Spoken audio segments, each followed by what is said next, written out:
സർവജ്ഞേ സർവവരദേ സർവദുഷ്ടഭയങ്കരി സർവദുഃഖഹരേ ദേവി മഹാലക്ഷ്മീ നമോസ്തുതേ.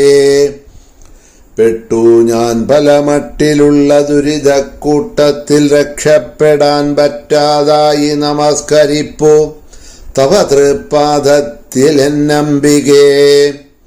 മൽപാദം തളരുന്നുവോ മമ മനം ക്ഷീണിപ്പതോ ദൈവമേ. നിൽപ്പാനുള്ള മരുന്നു ഞാൻ കരുതിയില്ലമ്മേ. പരം മേ ഭയം ദേവീ ശരണം അമ്മേ. സുപ്രഭാതം, ശുഭദിനം. എല്ലാ ധന്യാത്മാക്കൾക്കും പുലർകാലവന്ദനം. ശ്രീമദ് ദേവി ഭാഗവത നിത്യപാരായണ പരമ്പരയുടെ ഇന്നത്തെ യജ്ഞവേദിയിലേക്ക് എല്ലാ സജ്ജനങ്ങൾക്കും സുസ്വാഗതം. ശ്രീമദ് ഭാഗവത ദേവി ഭാഗവത പുരാണം 6-ാമത്തെ സ്കന്ധം 15-ാമത്തെ അധ്യായം അവലോകനം ചെയ്തുകൊണ്ടിരിക്കുന്നു. നമ്മളുടെ പ്രധാന ശത്രുക്കൾ പുറത്തല്ല, ഉള്ളിലാണ് കാമക്രോധാദികളായിട്ടുള്ള ശത്രുക്കൾ ഇരിക്കുന്നത്. അവയെ അടക്കുക, സംയമനം ചെയ്യുക എന്നുള്ളത് മഹാതപസ്വികൾക്കും മഹാത്മാക്കൾക്കും ഋഷികൾക്കും കൂടി കഷ്ടമുള്ളതൊന്നാണ്. സ്വർഗത്തോ ഭൂമിയിലോ ബ്രഹ്മലോകത്തോ വൈകുണ്ഠത്തിലോ കൈലാസത്തിലോ എവിടെയും തന്നെ ഈ ശത്രുക്കളെ ജയിക്കാൻ കഴിയുന്ന ഒരുവനും ഇല്ല. ബ്രഹ്മപുത്രന്മാരായ മുനിമാരും അതുപോലെ മറ്റ് താപസോത്തമന്മാരും എല്ലാം ത്രിഗുണങ്ങൾക്ക് അധീനരാണ്. അത്തരത്തിലുള്ള ആ മുനികള്, മുനിശ്രേഷ്ഠന്മാര്, മഹാത്മാക്കള്, തപസ്വികള് യമം നിയമം ആസനം മുതലായിട്ടുള്ള അഷ്ടാംഗ യോഗത്തിൽ കൂടി ഇന്ദ്രിയങ്ങളെയെല്ലാം ഒതുക്കാൻ പ്രാപ്തരായിട്ടുള്ളവർക്ക് പോലും അത് ഈ ത്രിഗുണങ്ങളെ അതിജീവിക്കുക എന്നുള്ളത് കഷ്ടമാണ് എന്നുണ്ടെങ്കിൽ പിന്നെ ഭൂമിയിലുള്ള മനുഷ്യരുടെ കഥ പറയാനുണ്ടോ എന്നാ വ്യാസൻ ചോദിക്കുന്നത്. സാംഖ്യശാസ്ത്രാചാര്യനും യോഗാഭ്യാസ നിരതനും പരിശുദ്ധനുമാണ് കപിലൻ. വിധിവശാൽ അദ്ദേഹവും സകരപുത്രന്മാരെ ഭസ്മമാക്കി. അതുകൊണ്ട് ഹേ രാജൻ, അഹങ്കാരത്തിൽ നിന്നാണ് ഈ 3 ലോകത്തിൻ്റെയും ഉൽപ്പത്തി. രണ്ടിനും തമ്മിൽ കാര്യകാരണ ഭാവമുണ്ട്.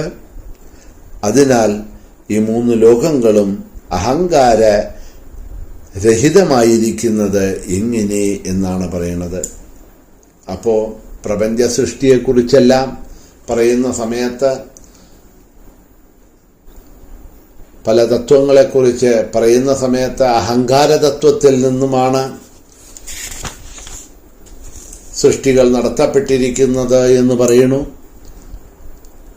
അപ്പോൾ ഈ പ്രകൃതിയിലുള്ള സർവ്വതും അതിൻ്റെ മൂലതത്വം അഹങ്കാരമാണ് എങ്കിൽ അഹങ്കാരം നമ്മളിലില്ലാതെ കണ്ടിരിക്കുമോ?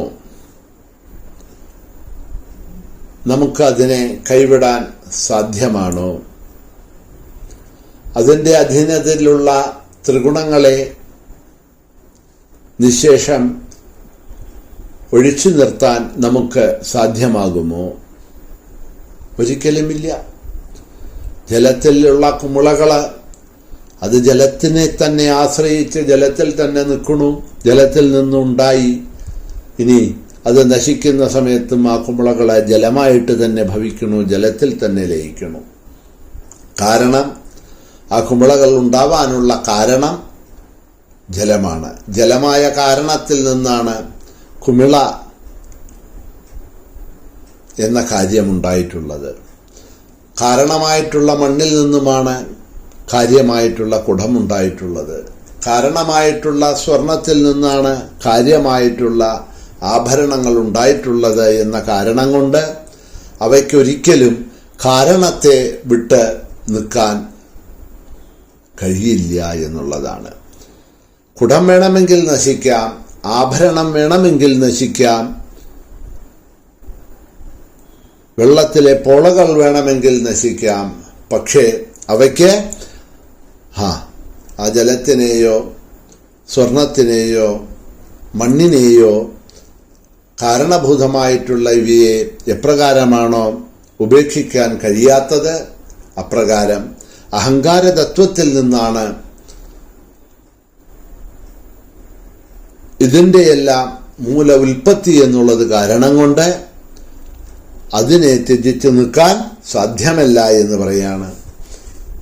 വ്യാസൻ തുടർന്നു പോകുന്നു. വിഷ്ണുവും ബ്രഹ്മാവും ശങ്കരനും ഈ ഗുണത്രയങ്ങൾ ഉള്ളവരാണ്. അതുകൊണ്ട് അവരുടെ ശരീരങ്ങളിലും വിഭിന്ന ഭാവങ്ങൾ ഉണ്ടാവുന്നുണ്ട്. അവർ തന്നെ ഈ ഗുണത്രയങ്ങൾ ഉള്ളവരാണ് എന്നിരിക്കെ മനുഷ്യരിൽ സത്യഗുണം മാത്രമായിട്ട് എങ്ങനെ സംഭവിക്കും? ഗുണങ്ങളുടെ സമ്മിശ്ര ഭാവമാണ് എവിടെയും കാണാൻ കഴിയുന്നത്. ചിലപ്പോൾ സത്വഗുണം വർദ്ധിച്ചു, ചിലപ്പോൾ രജോ ഗുണം വർദ്ധിച്ചും ചിലപ്പോൾ തമോ ഗുണം വർദ്ധിച്ചും കാണും. എന്നാൽ ഇവയ്ക്ക് സമാവസ്ഥ ഒരിക്കലും ഉണ്ടാവുന്നില്ല. നിർഗുണനും നിർലേപനും പരനും അവ്യയനും സർവസത്വങ്ങൾക്കും ലക്ഷീകരിക്കാനാവാത്തവനും അപ്രമേയനും നിത്യനുമാണ് പരമാത്മാവ്. അതുപോലെ നിർഗുണയാണ് പരമാത്മനിഷ്ഠയായിട്ടുള്ള പരാശക്തി. എല്ലാ ഭൂതങ്ങളുടെയും ഹൃദയാന്തർഭാഗത്ത് സ്ഥിതി ചെയ്യുന്ന പരാശക്തിയെ അല്പബുദ്ധികൾക്ക് അറിയാൻ കഴിയണില്ല. ആ പരമാത്മാവിനും ശക്തിക്കും സദാ ഐക്യമാണുള്ളത്. അവരുടെ രൂപം അഭിന്നമാണ്. അറിയുന്നവർ സർവദോഷങ്ങളിൽ നിന്നും വിമുക്തരാവുന്നു. അപ്പോ ഇതിൽ നിന്നും പുറത്തു കടക്കണം എന്നുണ്ടെങ്കിൽ ആ ശക്തികളെ ജ്ഞാനത്തിലൂടെ നന്നായിട്ട് മനസ്സിലാക്കണം. ആ ഐക്യജ്ഞാനം കൊണ്ടാണ് മുക്തി എന്ന വേദാന്തം ഉദ്ഘോഷിക്കുന്നത്. ത്രിഗുണാത്മകമായിട്ടുള്ള സംസാരത്തിൽ ആരാണോ ഇതറിയുന്നത് അവൻ ഈ ബന്ധങ്ങളിൽ നിന്നും മുക്തനായിത്തീരുന്നു. ആ ജ്ഞാനം ഒന്നുകൊണ്ട് മാത്രമാണ്. എന്ത് ജ്ഞാനം? പരമാത്മജ്ഞാനം, ആത്മജ്ഞാനം. അതുകൊണ്ട് മാത്രമേ ഇതിൽ നിന്നും ഒരുത്തന് മുക്തനാവാൻ സാധിക്കൂ. ഈ തത്വം ഈ അഹങ്കാരത്തിൽ നിന്ന് എന്നല്ലാതെ കണ്ട് ഒരിക്കലും അതല്ലെങ്കിൽ മുക്തനാകാൻ സാധിക്കുന്നില്ല. ആ ജ്ഞാനം നേടണം. ആ ജ്ഞാനമാണെങ്കിലോ 2 വിധത്തിലുണ്ട് എന്നാണ് പറയപ്പെടുന്നത്. ആദ്യത്തേത് ശാബ്ദികമാണ്. ബുദ്ധിമാന്മാർക്ക് വേദശാസ്ത്രാദി പഠനത്തിൽ നിന്ന് ലഭിക്കുന്നതാണ് ആ ജ്ഞാനം.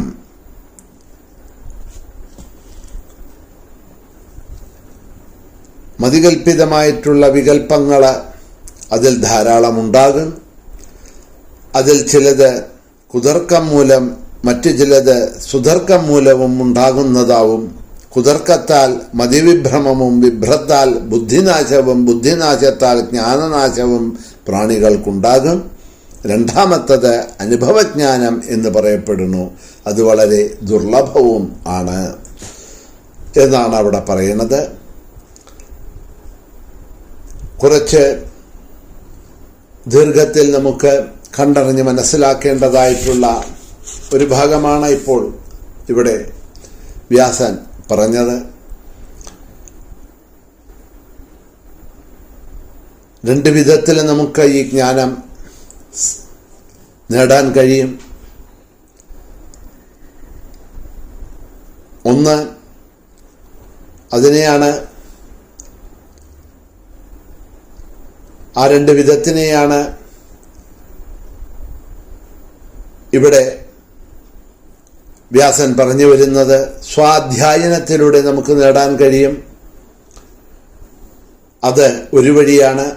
സ്വാനുഭവത്തിലൂടെ അതിനെ നേടാൻ കഴിയും. അത് മറ്റൊരു വഴിയാണ്. അപ്പോൾ സ്വാധ്യായനം, സ്വാനുഭവം എന്ന 2 വഴികളിൽ കൂടിയാണ് ഇതിനെ മനസ്സിലാക്കാൻ നമുക്ക് കഴിയുന്നത്. സ്വാധ്യായനം എന്ന് പറയുന്നത് വേദശാസ്ത്ര പുരാണാദികൾ, ശ്രുതി സ്മൃതി പുരാണാനാം എന്ന് നമ്മൾ പറയുന്നുണ്ടല്ലോ, അവയുടെ അധ്യയനത്തിൽ കൂടി അതെല്ലാം പഠിച്ച് ഗ്രഹിച്ച് അതിനെയെല്ലാം മനസ്സിലാക്കിത്തരാൻ കഴിവുള്ളതായിട്ടുള്ള ആചാര്യന്മാരുടെ സവിധത്തിൽ ചെന്ന് അതിനെയൊക്കെ പഠിച്ച് മനസ്സിലാക്കുമ്പോഴെന്ന സമയത്ത് നമുക്ക് അത് മനസ്സിലാക്കാൻ കഴിയും. മറ്റൊന്നാണ്